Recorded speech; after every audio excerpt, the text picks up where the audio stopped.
જે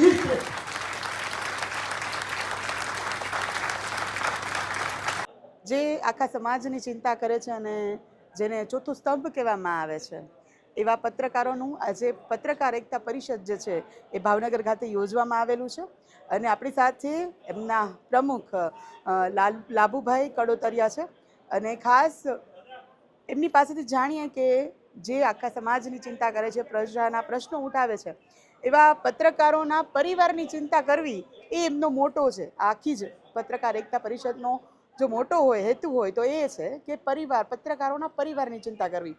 તો આ પત્રકારોના પરિવારની ચિંતા કરવી એ કઈ રીતે સાર્થક થશે અને આ એકતા પરિષદ જે છે કઈ રીતે કામ કરે છે?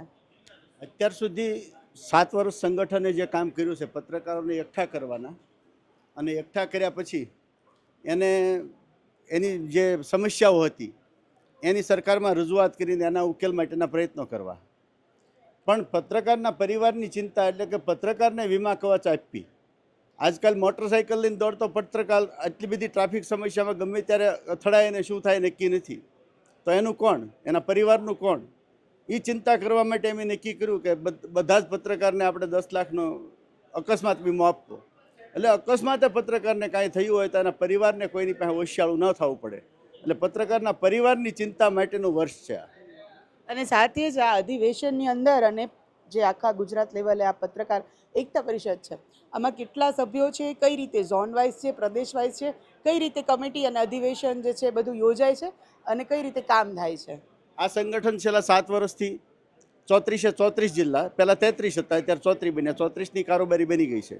દરેક જિલ્લામાં કારોબારી છે, કામ કરે છે. દરેક તાલુકામાં કારોબારી છે, 252 તાલુકામાં. એની ઉપર 12 ઝોન છે. 12 ઝોનની ઉપર પ્રદેશ કારોબારી અને મહિલાઓની મહિલા વિંગ અલગ છે. એટલે સંગઠનનું સ્વરૂપ સંપૂર્ણપણે ભરચક છે.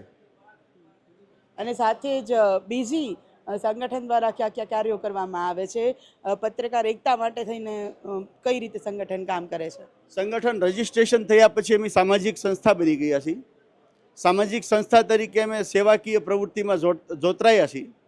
એટલે પદયાત્રાઓ હોય ત્યાં કોઈ મેડિકલ કેમ્પ કરવા, કોઈ દવાના કેમ્પ કરવા, અથવા કોઈ એમની શારીરિક મદદ કરવી, એટલે કે એને મસાજ કરવું કાતે, આવા કેમ્પ પત્રકારો પોતે મસાજ કરતા હોય, આ કેમ્પમાં એ દ્રશ્યો જોવા મળે. એટલે પત્રકારને પણ સેવાના માધ્યમમાં ઉતાર્યા છે. સાથે જ વિડીયોની અંદર એક ક્લાસ તમે શું મેસેજ આપવા માગશો પત્રકારોને અને ઓલ ઓવર જે પણ લોકો વિડીયો જોઈ રહ્યા છે એમને? હું તો સમાજના શ્રેષ્ઠીઓને વિનંતી કરીશ, પત્રકારોને થોડાક સન્માનથી જોવા જોઈએ.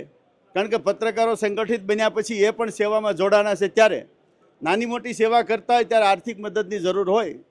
આર્થિક મદદ મળતી જાય છે એટલી સેવા, કારણ કે આખરે તો જેટલા સેવા કેન્દ્રો છે બધા આર્થિક મદદના આધારે હાલે છે. ત્યારે અમે પત્રકારો પગાર નથી, કોઈ આવકનું સાધન નથી, છતાં સેવા સ્વીકારી છે, કારણ કે મનમાં પડી છે. પણ એનો દિશા નહોતી અપાણી, એ દિશા આપવાનું કામ સંગઠને કર્યું છે.